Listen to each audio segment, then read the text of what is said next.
Praise the lord. ప్రియమైన వాళ్ళారా, అందరు బాగున్నారా?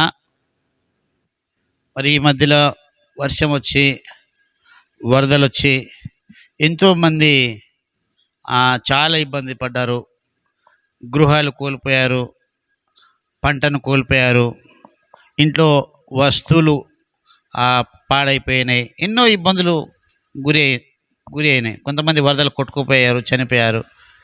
ఏదేమైనప్పటికీ ప్రియమైన వాళ్ళారా, ప్రభువు మరి యేసు ప్రభులో మీరు ఉన్నవారు, యేసు ప్రభును నమ్మిన వారు, లేదా యేసు ప్రభు మీద విశ్వసించిన వారు, మీ యొక్క ప్రతి ఒక్క కష్టము ప్రభువే చూస్తున్నాడు. ప్రభు యొక్క మొట్టమొదటి ప్రసంగంలో ఏముందంటే, మత్తయి సువార్త 5వ అధ్యాయం 6వ వచనంలో, నీతి కొరకు ఆకలి దప్పులు గలవారు ధన్యులు, వారు తృప్తిపరచబడుదురు. అంటే చాలామంది ఆహారం లేక భారతదేశంలో, ఇంకా నైజీరియా దేశంలో, ఇంకా వేరే వేరే దేశాల్లో కూడా ఆకలితో చనిపోతున్నారు. కొంతమందికి ఏమో తిండి ఎక్కువై పడేస్తున్నారు, కొంతమంది ఏమో తిండి అరగక మరి ఎన్నో మెడిసిన్ వేసుకుంటున్నారు, జాగింగ్ చేస్తున్నారు, వాకింగ్ చేస్తున్నారు, ఎక్సర్సైజ్ చేస్తున్నారు, రకరకాల ఇంకా యోగా చాలా చేస్తున్నారు. కొంతమందికి ఏమో పాపము తిండి లేక మాడిపోతున్నారు.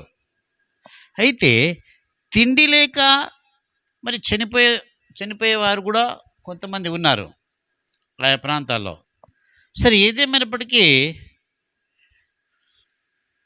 నీతి కొరకు ఆకలి దప్పులు గలవారు ధన్యులని దేవుడు చెప్తున్నాడు.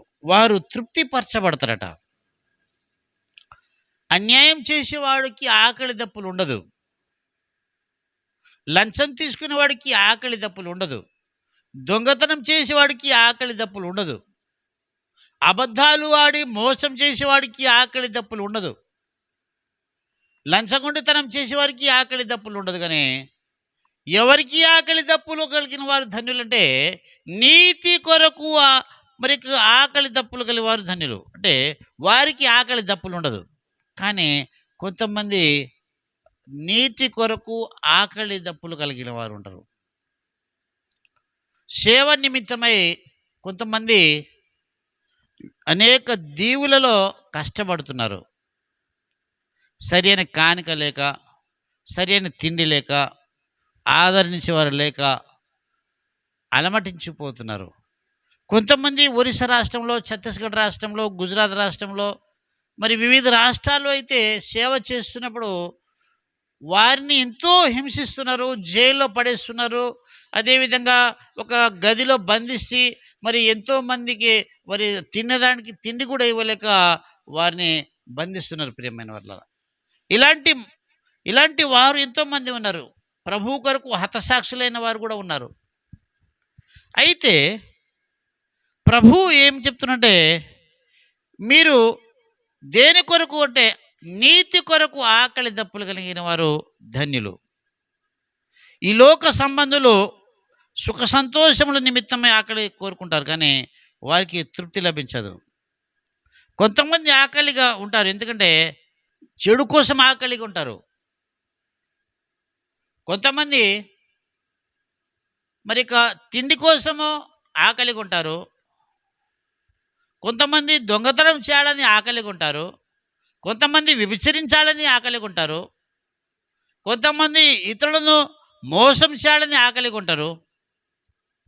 కొంతమంది ధనము సంపాదించాలని సమయానికి తినక ఆకలిగా ఉంటారు.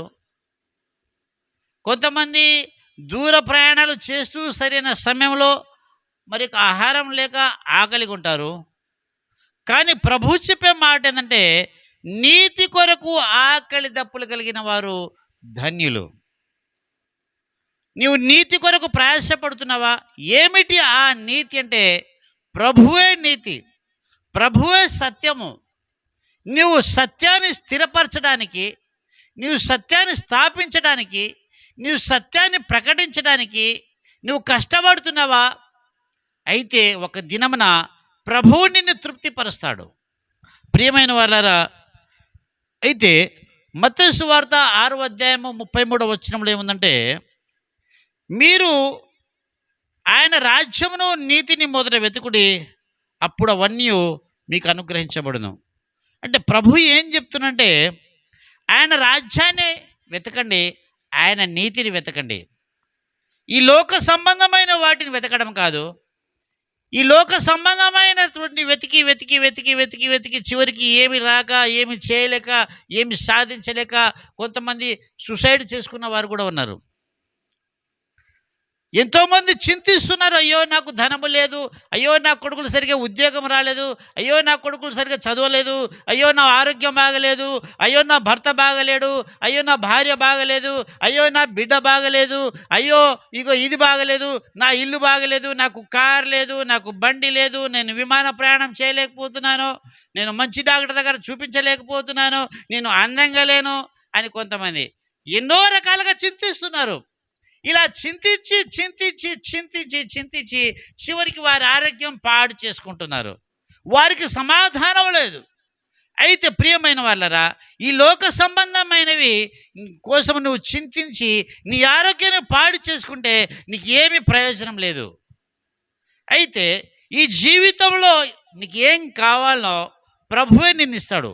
అయితే నువ్వు వెతకవలసినది ఏంటంటే, ప్రభువుని వెతకాలి, ప్రభు రాజ్యాన్ని వెతకాలి, ప్రభు యొక్క నీతిని వెతకాలి. నీవు అలా చేసినట్లయితే నీ జీవితంలో, నీ కుటుంబంలో ఏం కావాలో ప్రభువే నిన్ను ఇస్తాడు. కాకులను చూడండి, పక్షులను, ఆకాశంలో ఎగిరే పక్షులను చూడండి. అవి విత్తవు, కోయవు, అవి ఎంతో సంతోషంతో గడుపుతున్నాయని ప్రభు వాక్యం చెప్తున్నాడు. నీవు పిచ్చుక కంటే శ్రేష్ఠుడవు, నువ్వు పక్షి కంటే శ్రేష్ఠుడవు. ఎందుకంటే నువ్వు దేవుని స్వరూపంలో చేయబడిన మనిషివి. నువ్వు నేను పిచ్చుకను పోషించిన దేవుడు, కాకిని పోషించిన దేవుడు నిన్ను అంతకంటే శ్రేష్టంగా పోషిస్తాడు, నిన్ను అంతకంటే బాగా పోషిస్తాడు. ప్రభువు ఈ లోక పక్షుల కోసమో, ఈ లోకంలో జంతువుల కోసమో, ఈ లోకంలో ఉన్న ప్రకృతి కోసమో ఆయన ప్రాణాన్ని ధారపోయలేదు. కానీ ఆయన స్వరూపంలో చేయబడిన మానవుడు అయినటువంటి నీ కొరకు, నా కొరకు ఆయన రక్తం చిందించాడు, ఆయన ప్రాణాన్ని ధారపోశాడు, ఆయన శిలువలో మరణించాడు, ఆయన సమాధి చేయబడ్డాడు, ఆయన తిరిగి లేచాడు, ఆయన ఆరోహణమయ్యాడు. ప్రభు నీ కొరకు, నా కొరకు వచ్చాడు. నువ్వు రక్షించబడాలని, నేను రక్షించబడాలని వచ్చాడు. అంతేగాని ఈ లోకంలో ఇంకా దేనికోసమో రాలేదు. ప్రియమైన వాళ్ళరా, నువ్వు దేనికోసం చింతిస్తున్నావు, దేనికోసం నీ ఆరాటపడుతున్నావు? అయితే ప్రియమైన వాళ్ళరా, ఎఫెసీ రాసినటువంటి పత్రిక 4వ అధ్యాయం 30వ వచనం ఏంటంటే, పరిశుద్ధాత్మతో నిండి ఉండడమే నీతి యందు ఉండడము. అంటే పరిశుద్ధాత్మ యందు ఎవరైతే ఉంటారో వారే నీతిమంతులుగా మరి తీర్చబడతారు. ఎవడైతే పాపముని విడిచిపెడతాడో ప్రభునామంలో ఆయన నీతిమంతుడు అనిపించుకుంటాడు. పరిశుద్ధాత్మ ఎవరిలో ఉంటుందో వారే నీతిమంతుడు. కాబట్టి ప్రియమైన వాళ్ళరా, నీతి కొరకు ఆకలి దప్పులు కలిగిన వారు ధన్యులే. అయ్యో ఈరోజు కష్టం రావచ్చు, అయ్యో నువ్వు నీతిగా బ్రతుకుతున్నా, నేను ఎంత నీతిగా బ్రతుకుతున్నా, నాకు ఈ కష్టమేంది, నాకు ఈ నష్టమేందని నువ్వు చింతిస్తున్నావేమో. దుర్నీతి పరులు నీకంటే బాగా తింటున్నారేమో, నీకంటే మంచి ఇంట్లో ఉన్నారేమో, నీకంటే విమానాల్లో తిరుగుతున్నారేమో, నువ్వు కనీసం రిక్షాలో, ఆటోలో పోవడానికైనా నువ్వు మరి ఛార్జీకి లేక ఇబ్బంది పడుతున్నావేమో. అయినా నీ దగ్గర నీతి ఉంటే నువ్వు ధన్యుడివే. నీకంటే సుఖంగా బ్రతికిన వారు, వారికి నీతి లేకపోతే ఒక దినాన వారికి తృప్తి ఉండదు, వారు నరకంలో పోతారు. కానీ అదే నీతి నీ దగ్గర ఉంటే, ఆ నీతిని ఒకటి కాపాడుకుంటే ప్రభు సన్నిధిలో నువ్వు ఆకలి దప్పులతో ఉన్న ఒక దినము దేవుడు నిన్ను తృప్తిపరిచి ఆయన రాజ్యంలో నిన్ను జ్ఞాపకం చేసుకుని ఆయనతో మరి నిన్ను నిలుపునిస్తాడు, అవకాశాన్ని ఇస్తాడు, ఆయనతో ఉండే అవకాశాన్ని ఇస్తాడు, ఆయనతో తిరిగే అవకాశాన్ని ఇస్తాడు, ఆయనను ఆరాధించే అవకాశం ఇస్తాడు, ఆయన పాద సన్నిధిలో సాగిలపడే అవకాశం ఇస్తాడు, ఆయన స్తుతించే అవకాశం ఇస్తాడు, ప్రభు రాజ్యంలో నీకు అవకాశం ఇస్తాడు. ప్రియమైన వాళ్ళరా, కాబట్టి నువ్వు ఏ స్థితిలో ఉన్నా సరే నీతి నిమిత్తమై మరి ప్రయాసపడు. ప్రభు ఈ మాటలు దీవించును గాక. ఆమేన్.